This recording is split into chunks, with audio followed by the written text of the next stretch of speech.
के लिए कहा है मतलब जिस प्रकार के जम्मू कश्मीर के इस समय हालात, डेलिमिटेशन की रिपोर्ट आके इस समय जो पॉलिटिकल पार्टियां हैं वो बहुत चिंतित हैं इस रिपोर्ट से, क्या कहना? नहीं, चिंता की बात है क्योंकि जिस तरह से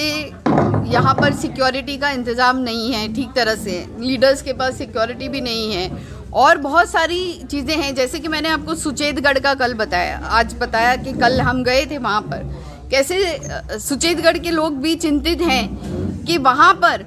किस तरह से उनकी भी असेंबली सेगमेंट को लिया गया है और दूसरी असेंबली सेगमेंट में तब्दील किया गया है जो रिजर्व्ड हो गई है। तो ऐसे कई सारे उदाहरण हैं, कई सारे एग्जाम्पल्स हैं और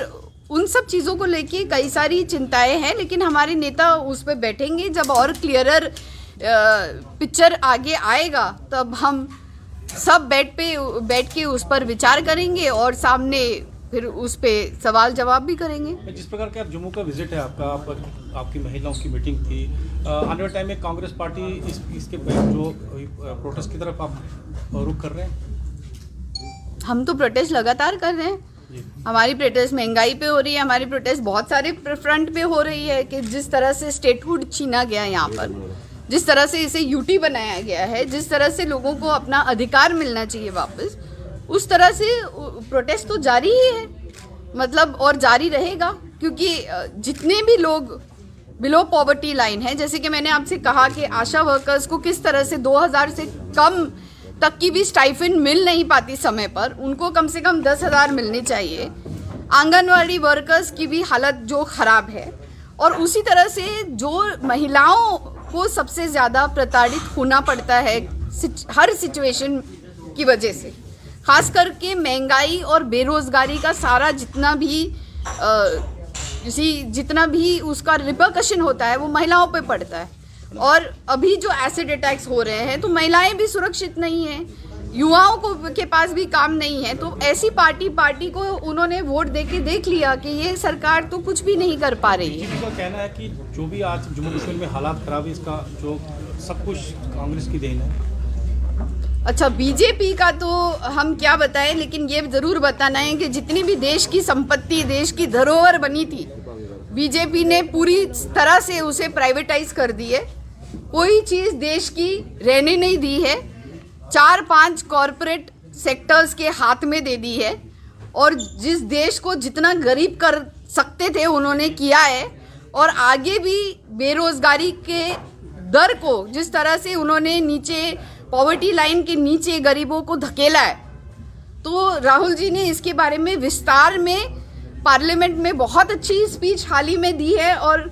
मेरी नसीहत है कि आप सब वो स्पीच क्लैरिटी के लिए देख लीजिए ताकि स्टैटिस्टिक्स भी मिल जाएंगे कि किस तरह से यूपीए की सरकार में बेरोजगारी की दर से, मनरेगा का भी इन्होंने बजट बहुत ज़्यादा कम कर दिया है, हज़ारों करोड़ से। तो थोड़ी सी चीज़ें जैसे सारे किसानों का जो, चाहे आप पेट्रोल ले लीजिए या सारी और चीज़ों को महंगा करके अगर आप उनको थोड़ी सी रियायत दे देते हैं तो एक्चुअली तो वो लॉस में है ना। मैम, आपको नहीं लगता जी, बहुत हंसी आती है क्योंकि कांग्रेस इस देश में कितने साल कांग्रेस ने रूल किया है और कितने साल बीजेपी ने रूल किया है, जो कि लोग बीजेपी को देखेंगे और फिर कांग्रेस के पास आएंगे। तो ये सब बातें जो होती हैं आपसी जो झगड़े होते हैं एक परिवार में भी होते हैं, तो उसमें हमारा जो पार्टी है वो बहुत ही डेमोक्रेटिक प्लेटफॉर्म है जिसपे लोग कहते हैं आपसी मतभेद भी होते हैं जैसे हर परिवार में होता है और बीजेपी में भी होता है। बीजेपी के कितने सारे लीडर्स हर स्टेट में दूसरी जगह पर चले गए हैं, तो ऐसा सब कुछ चलता रहता है पार्टियों में।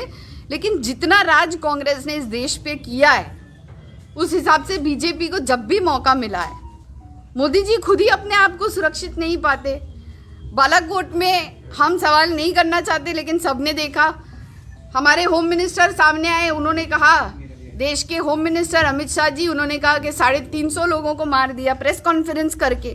उसके बाद में आखिर फिर यू टर्न लेके कह दिया कि कुछ झाड़ों को मार के आ गए। पुलवामा का इन्वेस्टिगेशन आज तक नहीं हुआ,